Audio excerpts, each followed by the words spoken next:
Welcome back to Super Tuesday Recap. This is your host, Chris and D-Palm here. And we're back to review Legend of Tomorrow, Season 3, Episode 16, I, Ava. Sarah and Ray set out to find Ava when she disappears, and Time Bureau agent Gary reveals a disturbing truth about her, which is basically that he's in love with her, and is very, very creepy the entire episode. Like, super creepy, Gary. Yeah, Gary. Just fall back, Gary. I don't know too many normal Garys.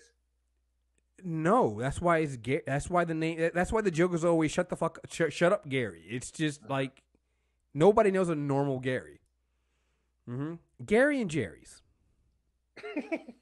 You know, I think Jerry has been maligned by Rick and Morty, but it's so good that it's not salvageable. Right? Like, no. Jerry, you gotta change. You gotta go by something else now. It's not your fault. This is how it's the world. Your name is Toby now. Like Gary is done. Yo, you gotta change your name. I don't hang outside police stations. Right. We all have our cross to bear. Hey, listen, it just like Jerry Stackhouse. He doesn't seem scary to me anymore. Yeah, no. All the Jerry Stackhouse stories of him beating people up like teenagers on basketball courts. It all seems quaint. Mm-hmm. Oh, that's very cute. Look at Jer. Look at Jer. So here's the thing. So I was just telling D-Bomb before I started the show. I watched this at work. I found a way I can watch this at work. And I had all these fucking notes, and then my computer shut down at work, and I lost all my notes. But I was thinking about it on the way home, and we've brought this up before with Legend of Tomorrow and Agent of S.H.I.E.L.D. These are two shows that do ensemble cast really well. And when you watch this episode, one thing you see that they did really well here is you have a big cast. What do? You break them up into three groups. Have three different stories kind of going on that they can kind of combine if you want, or you can leave one separate. Like, so you basically get Zari and Mick. You have Sarah, Ray, and Gary with Ava. And then you have Nate and Wally and Amaya dealing with that in the darks. And if you think about it, all three of them really don't interact. They're all on their own separate tracks for this entire 40 minutes.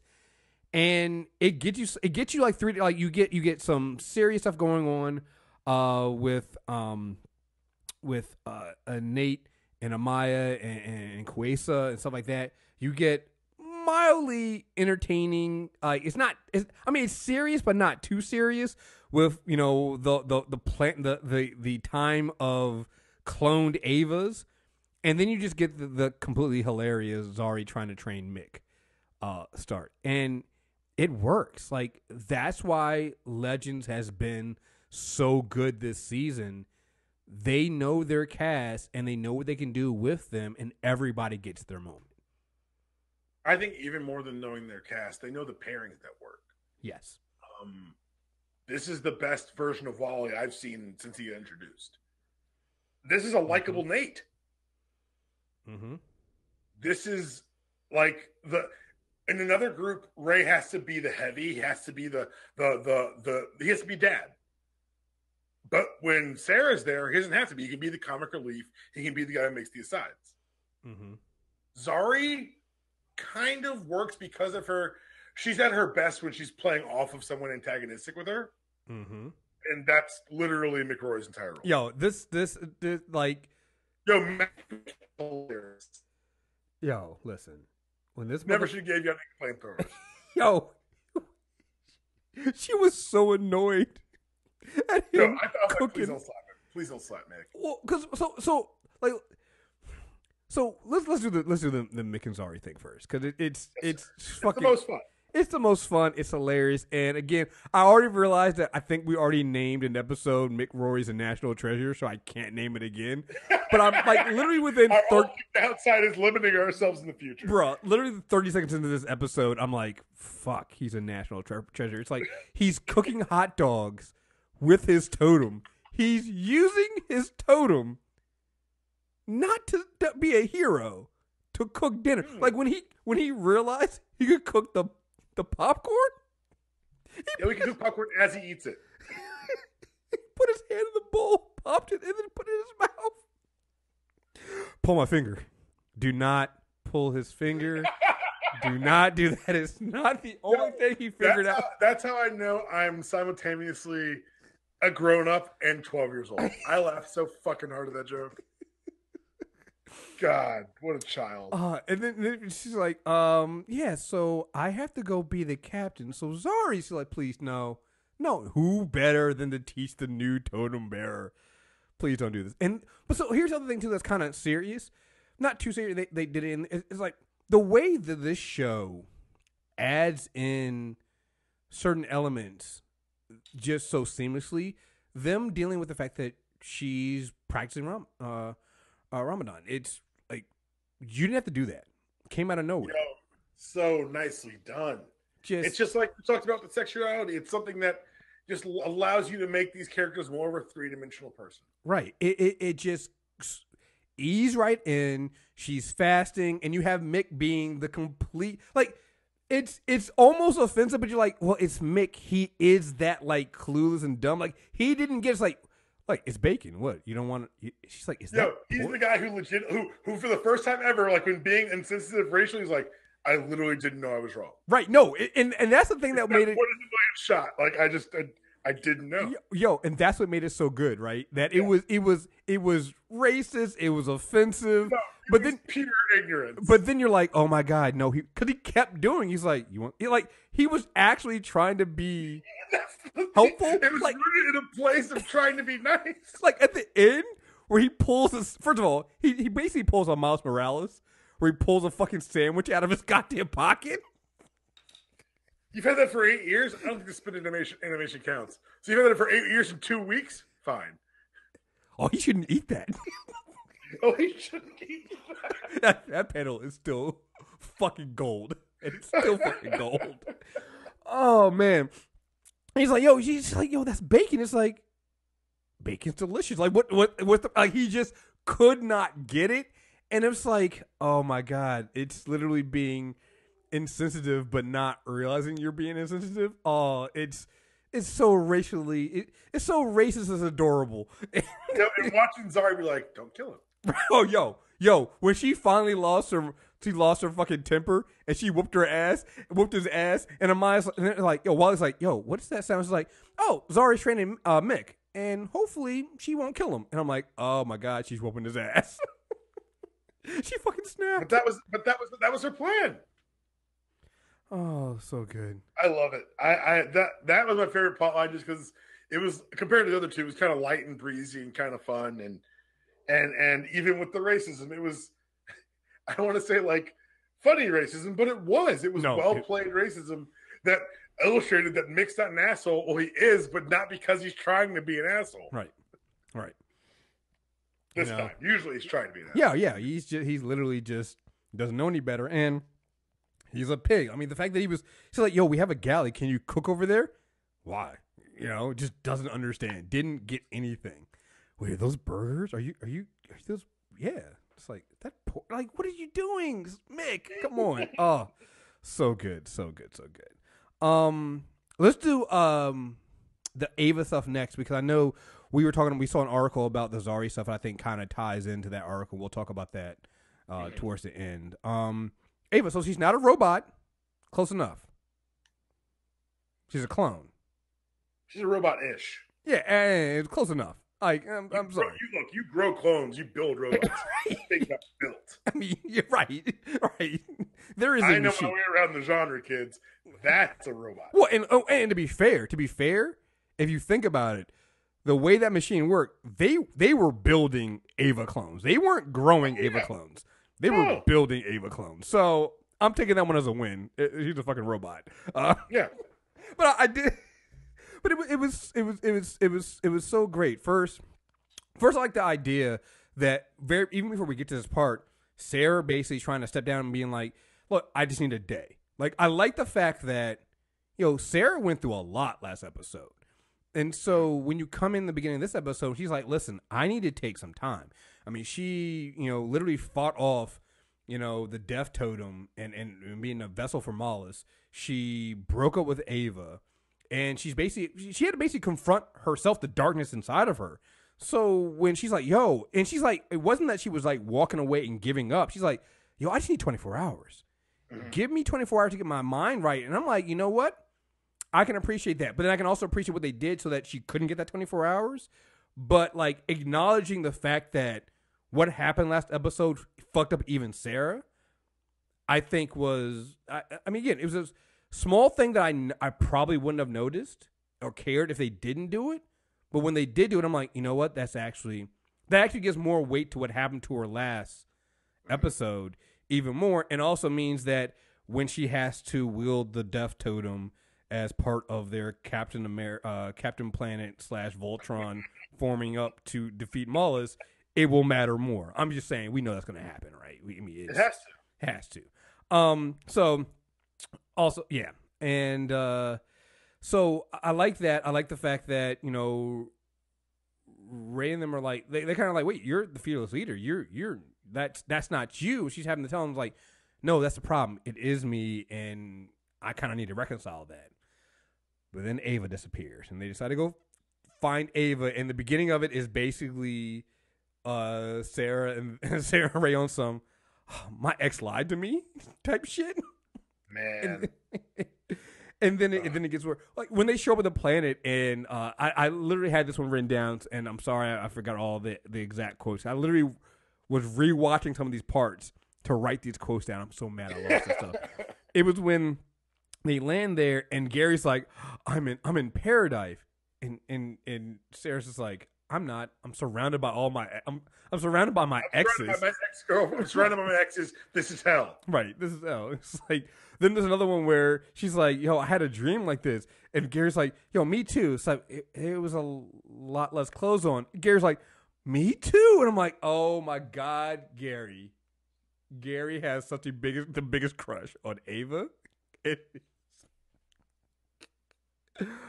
Oh man! And then you find out that she is a clone, and she shows up, and Sarah and then find out that she doesn't know she's a clone, and yeah. But I do like the fact. Even before that, we got Sarah going back to the Time Bureau, and Gary being like, "What do you want me to do? Put on a wig and a pantsuit and pretend to be her?" No, don't do that. What? Again, Gary, creepy. Gary, man. Yo, creepy, Gary. Why would you go there? Why would you go there? Why would you? Why is it the area you would go to, Gary? Like, and even if you went there, why say it out loud? Some things are quiet, Gary. Go ahead, Gary. Same thing. They're quiet, Gary. You said the quiet part loud. You're like a Republican. Yeah. No. Keep that shit inside. Keep that shit internal, Gary. Quiet inside voices. Inside your head voices. But yeah, they're kind of doing this whole thing of, you know, what makes Ava, you know, she's a clone, but what makes her different? Why is she really her? Like her whole life. Oh, we got the whole thing with I forgot. They went to her parents, the actors who were her parents in Fresno. Do you know how hard it is to find an acting job in Fresno? Yo, the Fresno slander in this episode was. I have nothing against Fresno, or I didn't. Now I hate it. Oh no, I hate it now too. Like I'm like, oh fuck Fresno. What the fuck? No, fuck that place. Yeah, that was that was truly great there. But like when Sarah pulled the knife out on them, it's like, I'm sorry, just, you know, basically like, you know, habit, right? You know, sorry. Didn't mean to pull a knife on you. Just, you know, comes with the territory. What do you say? That's how she deals with tension. Yeah, I mean, it's just what it is. Like when it's one of those things. So Sarah did this thing that, if you've ever been around cats or you've seen cats, you know they do this thing where they all of a sudden they go and do. You can just tell when they're about to pounce on something. That was Sarah when she got up and started walking around looking at things. I was like, she's moving behind you. No, don't let Sarah go behind you. Never. Don't let her get in arm reach. What are you doing? Yeah, no, this is bad. Never. Yeah, you got it. That's bad. That's bad. Not good at all. But yeah, so this now brings us to the idea of, how is this Ava different from the clones? How did Rip, like, why did Rip, like, what does Rip know? Because they now know at the end of this episode that Rip is the one that erased this information and hid all this. So now the questions have become, one, what do they do when, like, Sarah and Ava are going to whoop Rip's ass? But then the question then becomes, why did Rip do this? Because it seems like because when Rip embraced that information, and before that he was talking about she is special. So this Ava is special. Maybe she's the original, because they have to clone it from somewhere, right? I mean, they say that she was made from all the different genes. I think it's very nice that you think that they're going to let that you can have time to explain anything before Sarah whoops his ass. Oh no! I mean after. This is after Sarah whoops it. Okay. This is post half whoop. So all right. So the Rip explanation won't come until after he's got his ass whooped. So presumably he'll be like, I guess, drinking through a straw. Like that's how he'll be eating his meals, and he'll be using a type and tell like Stephen Hawking did. See, rest in peace, by the way. But rest yes, in peace. Yeah. Whoa. No disrespect. Yeah, no disrespect. But no. Yeah. Like I said, it'll be interesting seeing how that goes. I will say again, subtle things in this episode. Shout out to Ray when he was reading out how they created Ava from all the best genes. He was like little pale, and I was like, good man. Yo. Good catch. I was like, okay, all right. There might be some black people in this writing room. No, wasn't Ray's. I'm thinking his first wife was black or something. No, she wasn't. But like, he did date Hawk Dolezal for a while. Why? See, I wasn't ready for that. Damn it. So I don't know. So I mean, I guess this is makeup. Let's just go. I'm done. Let's move on. Well, I got to bring up old shit, right? Like, I mean, we were on some whole other shit. Right. It was a fun family show until this point. Yeah. So, also, I will always be down for an Ava and Sarah tag team fight. So back to back fights. Tag team fight versus a bunch of Avas. This is the second worst Attack of the Clones I've ever seen. Again, good job, Ray. Good job, Ray. Also, Gary, when one of the Avas got knocked out, it was like about to kiss her. Like, Gary is so goddamn creepy this episode. Like, it is fucking I frightening. think that's the direct result of this is the most time we've spent with Gary. I think Gary's just been creepy. We're just like finding out. This is ridiculous. Yeah, no, absolutely. It's just like, oh, so this is why they keep you in the closet, Gary, because you don't get out much because you were fucking creepy. Oh, okay. And then we got to Nate and Amaya and Wally and stuff like that. I'll save Amaya for last because Amaya and Kwesa last for that because I think that there's a whole thing there that kind of leads into this article we saw. But I will say this: Damien Dark breaking and while he's trying to torture Nate, and it's basically like, it's not you, it's me. Torture doesn't do it for me anymore. And it is literally breaking down because he finally realized that he's lost his daughter to the devil he sold his soul to. and then they make a plan to fake like he's torturing Nate. No, that was weird. I was like, oh, that's how charismatic Neil McDonough is, because I'm like totally in on him being this like wacky character here. Like the whole thing again, it can only be him. That is the only way. Only the show. You can only pull it off when you have somebody who's that good. And again, it's Legend of Tomorrow taking characters we've seen on Arrow or Flash, and it's making them better. Like that entire situation, which is great. Like when he first shows up with Nora, and he makes a joke about the villain and how they look, and he's like, "Oh wait, I don't mean you, Nora." And you can just tell it's like, "Fuck" is wearing on him. Like he's realized he's lost his daughter, and it's the reason why he did it. He sold his soul. Like Nate said, it's like you sold your soul to the devil to save your daughter, and now you realize you've lost her. He's like, oh my God, yes, that's exactly what happened, and you buy it. You're like, oh my God, like he just wanted to, he realized he made a mistake. He's still a dark, he's still evil, and I was expecting him to turn on Ray. I keep saying Ray on Nate, and he didn't. I'm like, oh shit, you didn't do it. You just got caught. Like, yeah, right. You just got caught. Oh wow, but no, that was fucking great. And this kind of goes into the Amaya thing. So I saw the title of that article that was sent to us about Amaya being the worst legend thing. I didn't read it. I don't. Maybe it got better in the writing of it, but I saw the title and was like. It brought up a lot of the points that you and I brought up, that the rest of these guys are kind of cast-offs, and she's not. So at a certain point, she needs to show a little responsibility to get the fuck home. Mm-hmm. And it was talking about how it pointed out a lot of the inconsistencies with the character that you and I have pointed out this season, basically. Mm-hmm. Well, but here's the thing. I feel like they're on purpose. Because that's next episode. She breaks time and frees Mollis. It's that, and because I don't think that her being on the ship and what she's doing with Nate, I don't think that's breaking time. I don't think anybody's realized that yet.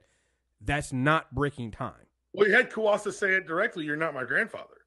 Okay, but do Kuwasa and Mari have the same grandfather? I'm not saying there's not ways to. I'm not saying there's not ways to understand. I'm just saying that they've verbalized it on the show. They've addressed this at least superficially to us. Well, yeah, and like I said, if you've been paying attention to what they've been doing with her, like it's always kind of been the subplot of this. Like she's not technically supposed to be there. So why she ghosts on Nate the first time? Right, and it's like why is this all this happening? Why is it that she's? Because here's the thing: in order to beat Mollis, they need all the totems. And she has a totem bearer. I mean, at some point they were going to bring like what goes on here? Were they going to bring her granddaughter in? Like, I think all this is supposed to happen. And because here's one thing, right? So she lost her totem, and Nora had it. And because Nora had it, that messed up Mariam. She doesn't have the totem. So she went out and she was, trying to be a vigilante. Didn't have the totem. She got injured, right? And they said that happened. So, but here's the thing: if her not having the totem, even in this short time, already caused those ripples in there, how come her being with Nate this entire time has not caused those same ripples?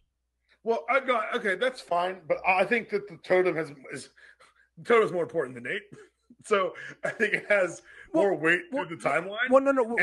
Well, here's my thing though, because if her staying with Nate is the threat that Kuwasa and is saying. What I'm saying is, I don't think the relationship with Nate is the threat. I see what you're saying. We're going to get that happy ending for the two of them. I don't think it's going to be happy. I think it goes back to what you were saying. I think we said this last time. It's like, Nate could be their real grandfather, but if he dies, and she remarries, because then she has no reason to stay on the ship, then they grew up thinking that somebody else was their real grandfather when he wasn't. Like, that's my thinking of it is. I'm looking at it as like, this is all part of the plan. Like, she was always supposed to go to the future. She was always supposed to do all this stuff. And this is just carrying on the plan. And again, because when you got to think about it, these were young kids and they think that she left them, right? And we don't even know if that's what happened. So it's like, as a kid, when some traumatic event happens, you don't really know what happens. And so we don't get the full picture. Like, I think there's a reason why we've never really seen what happens to the village. And so I think that, again, they've been dropping too many hints, and this show to me has earned it. It's like Agent of S.H.I.E.L.D. It's earned the right that when they keep dropping the hints about something happening and bringing it up the part, like it'd be something totally different. Like season 1 with the Hawks, they would keep bringing things up, and you're like, you guys didn't do any setup for that at all. Like this all of a sudden came out of nowhere. You didn't earn that at all. We've said it before with the Flash. It's like, oh wait, you didn't earn that. What are you doing? Here, if you think about it, they've been doing this thing with Nate and Amaya and her being in the wrong time and she needs to go back. They've been doing it for almost 2 seasons. So I just, again, and maybe my idea with how they're going to fix it is wrong, but I'm just like, there's no need to stress over it because they're going to fix it because they clearly keep bringing it up. Like it is a subplot of hers. Like her entire plot involves that. She left the love of her life to go back on his fucking birthday. She ghosted him on purpose because of that very thing. So it's like, yeah, guys, which is another reason why I'm like, I don't think that it's as much of a break in time as they think. She was literally living in 2017 while her granddaughter had the totem and was going forward and nothing happened. So Yeah, I mean, I also think that we also have to recognize that maybe there's flexibility in these things because that's what the writers want to do. Mm-hmm. Yeah. Plenty of things they can do. Yep. So I feel vindicated about Kawasa though. Oh yeah. I mean, I told y'all she wasn't shit. Wait. Nate and fucking Wally are the two most gullible motherfuckers in the world. I'm like, are you really? No, but she was right. He's like, you're not a good actor. He's like, I could have tried. No. But also he was like, you're right. That, yeah, yeah, I feel vindicated about Kawasa. All this, she's jingle. No, she's trash. Mm-hmm. Yeah, no. I mean, she did come back and save them at the end and then died for it, but I mean, she got shamed into that shit. Right. She got shamed by her grandma. If you're backed in the corner by your grandmother, of course you can do what she says. Mm-hmm.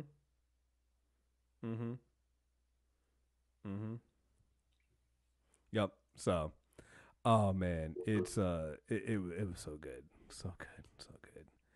I love this show. I fucking love this show. Like this entire you have a show that's able to handle 3 distinct plot lines in an episode and give you growth with everybody. You get growth with Ava and growth in a little bit. I can't even say it's closure on any of them. Well, except for Nick and Mick and I feel closer with Kawasa. Well, yeah, but overall, because they're still trying to figure out at the end of the episode, Amaya goes back to her timeline, right? Mm-hmm. And so, no, she doesn't. She goes to 92. I'm sorry, 92. You're right. That's what I'm saying. I think this is the episode they break time. Oh yeah, definitely. It's free. This is the decision that actually breaks time. Got to. Yep. Absolutely. Because her ain't shit granddaughter ended up the way she ended up. There's got to be a better reason, Amaya, to break time. I'm sorry. Hey, kids ain't shit. Yo, ain't worth Kawasa's not worth it. Like, look, she's proving this shit. Kids ain't worth it. I'm not telling you what I heard. I'm telling you what I saw. Yep. So. Anyway, folks, that's it for Legend Tomorrow. I think. Are we back with all the shows next week? I don't know. I don't want to lie. It's April. I think so. I think it's the week after Easter. So Easter apparently is Sunday. Someone's been telling me. Easter is Sunday. Fuck. See, this is how much of a heathen I am. I didn't know Easter was Sunday, and I got shows all throughout Sunday. Yo, because you and I were talking before the show. Sunday at 10 o'clock? Sure. Can't wait. Oh, no. I didn't even think about it. Yeah, no, it looks like we still got another week. It looks like because Arrow's not back until the 10th. Okay, cool. So, which is actually great because that actually gives us another week because we can do some other shit. So, let me see when Arrow comes back. Probably the same week. Oh shit! No, Arrow's back tomorrow. Fuck. You damn it, Arrow. Now we got to record 2 shows on Sunday. I mean, I'm okay with it though because this is back. So I'm gonna allow it. All right. You bring Katrina Law back. Fuck it. Fine. All right. Katrina Law and fucking minimalism, my friend. And Thea's gonna be in the suit. I'll take it. Fuck it. All right. Damn it. Damn it. Anyway, folks. Couple things here. One, Wolverine the Long Night on Stitcher Premium. Put in the code. Go to Stitcher.com/premium. Put the code in Tuesday. You can get that episode. You can get that show as well as all the other premium shows on Stitcher. From there, you get a free month, and after that, I think it's like $5 a month or something like that. So sign up for that. Also, we will hopefully, because I know people have been asking about this, hopefully have a NegroCon 2 announcement coming within, I would hopefully say, the next couple weeks. So we're trying to nail down some stuff. I know people keep asking us about this. It's coming, folks. We are coming. It's going to happen. So stay tuned for that as well. And again, youtube.com/MTR Network. We have that there, and you can see all the channels we have there. We created another channel because this show is going to be on the Super Tuesday recap channel that we just started up. So get all the Arrowverse shows and Black Lightning will be over there, as long as our unboxing videos. Yo, I'm buying one of those Infinity Gauntlets, yo. Oh, you're buying me an Infinity Gauntlet, my man. I said I'm buying me. No. I heard what I heard. So I'm gonna do an unboxing when I get that. So I get paid on Friday. So I'm as soon as I get paid on Friday, I'm waking up on Friday morning and I'm buying one of them things. So they become available. All right. So I know he's about to sign off. By the way, Chris knows. Like Chris and I are friends. Let's be real. Chris and I are friends. He knows things about me, and that statement right there was directed, and I don't appreciate it one bit. Wait a minute. How is that? Listen, I'm in the same boat as you, sir. Go ahead and sign us out of here, bro. Again, folks, thanks very much. And make sure, if you're listening to this and you're not subscribed to Super Tuesday Recap, do that because we have the mailbag coming out. So stay tuned. That'll probably be on, I'm going to say Friday. So stay tuned with the mailbag. It's going to be extra spicy, and you know how we do it. So, again, folks, thank you guys very much for listening. Until next time, we're out of here. Peace.